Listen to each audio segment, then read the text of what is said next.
आदाब नाजरीन, भारत एक्सप्रेस उर्दू में आपका खैर मकदम है। मैं हूं निसार अहमद खान। यूपी में राज्यसभा इलेक्शन दिलचस्प होता जा रहा है। यहां बीजेपी और समाजवादी पार्टी के दरमियान एक सीट से मुताल्लिक रस्साकशी और खींचतान की सूरत हाल है। दोनों ही पार्टियां इस सीट पर अपना दावा पेश कर रही हैं और जीतने का दावा कर रही हैं। हालांकि यह सीट किसके खाते में जाएगी यह अभी नहीं कहा जा सकता। जब कल वोटिंग होगी तब पता चलेगा कि कौन जीतता है। इसकी एक वजह यह भी है कि जो समाजवादी पार्टी दावा कर रही है कि सुहेलदेव समाज पार्टी और आरएलडी दोनों जो अब एनडीए का हिस्सा हैं, उसके अराकीन असेंबली और समाजवादी पार्टी के दरमियान ताल्लुकात हैं। उसके कई लीडर समाजवादी पार्टी के लीडर रहे हैं। समाजवादी पार्टी जो तीसरी सीट पर जीतने का दावा कर रही है, उसके पीछे अखिलेश यादव का यही कॉन्फिडेंस दिखाई देता है। उसकी वजह बताई जा रही है। उत्तर प्रदेश में राज्यसभा की 10 सीटें हैं, लेकिन बीजेपी ने यहां 8 और समाजवादी पार्टी ने अपने 3 उम्मीदवारों को मैदान में उतारा है। ऐसे में एनडीए से 7 और समाजवादी पार्टी के 2 उम्मीदवारों का राज्यसभा जीतना तय माना जा रहा है। अब पूरी लड़ाई जो यूपी में है वो सिर्फ एक राज्यसभा सीट को लेकर है। उसी एक सीट के लिए दोनों पार्टियों ने अपनी अपनी पूरी ताकत झोंक दी है।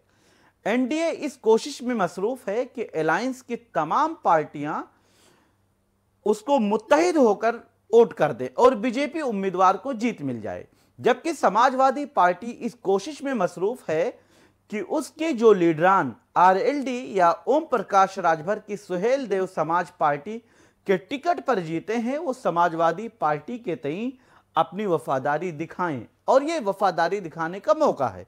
यूपी में 403 सीटें हैं, लेकिन मौजूदा वक्त में वोट देने के लिए 399 अराकीन असेंबली ही अहल हैं।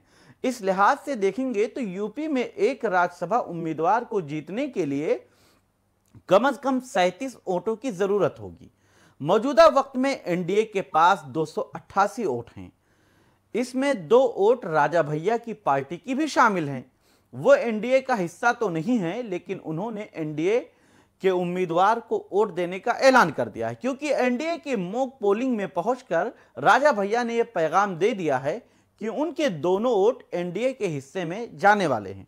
हालांकि समाजवादी पार्टी ने भी उनसे राब्ता किया था, यानी एनडीए के 7 उम्मीदवार 259 वोटों से जीत जाएंगे। उसके बाद जो वोट बचेंगे उनसे ही 8वीं सीट जीतने की कोशिश होगी। समाजवादी पार्टी की अगर बात करें तो उनके पास मौजूदा वक्त में 110 अराकीन असेंबली हैं। समाजवादी पार्टी को 3 सीटें जीतने के लिए 111 वोटों की जरूरत होगी।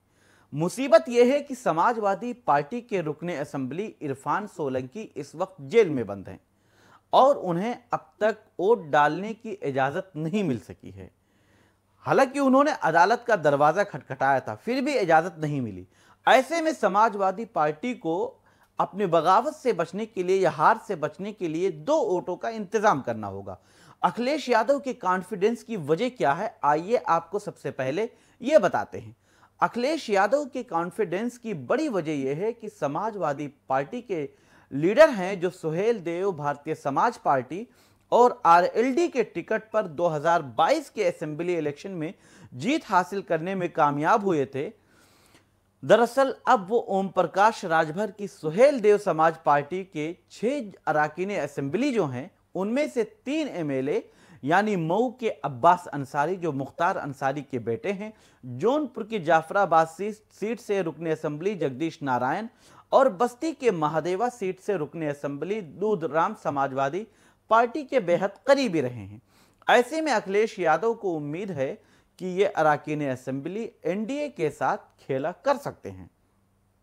आज यानी मंडे के रोज जो लखनऊ में एनडीए की मीटिंग में सुहेलदेव की पार्टी के 2 अराकीन असेंबली यानी 2 एमएलए नहीं पहुंचे, जिससे अखिलेश यादव की उम्मीद में इजाफा हो गया।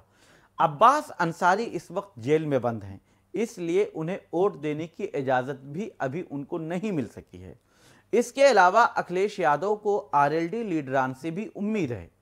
एनडीए की सोमवार के रोज हुई मीटिंग में भी आरएलडी के 2 एमएलए नहीं पहुंचे, यहां से भी अखिलेश यादव के लिए उम्मीद जगी। एनडीए की मीटिंग में पीर के रोज 3 अरकान असेंबली के साथ पहुंचे सुहेल देव समाज पार्टी के चीफ ओम प्रकाश राजभर ने दावा किया है कि पार्टी की सभी वोट, उनके पार्टी के जो 6 अरकान हैं, वो सभी वोट एनडीए के खाते में जाएंगे। एनडीए की मीटिंग से निकलने के बाद ओपी राजभर ने से जब उनके अरकान असेंबली के गायब होने के बारे में पूछा गया तो उन्होंने यह दावा भी किया कि यह तमाम अरकान असेंबली जो शाम को मुनक़िद होने वाली डिनर पार्टी है, डिनर पार्टी में जरूर आएंगे। दूसरी जानिब राजा भैया ने वाजे कर दिया है कि उनकी पार्टी यानी जन सत्ता दल लोकतांत्रिक के जो 2 अरकान असेंबली हैं वो बीजेपी के साथ ही जाएंगे। एनडीए की मीटिंग में पहुंचकर उन्होंने ये वाजे तौर पर पैगाम दे दिया है। वहीं बीजेपी के रियासती सदर भूपेंद्र चौधरी ने दावा किया है कि यूपी में बीजेपी सभी 8 की 8 सीटें जीतने में कामयाब हो जाएगी। इससे पहले उन्होंने एनडीए की मीटिंग को भी खिताब किया था और उसमें भी यह दावा किया था कि तमाम उम्मीदवार जीतने में कामयाब होंगे।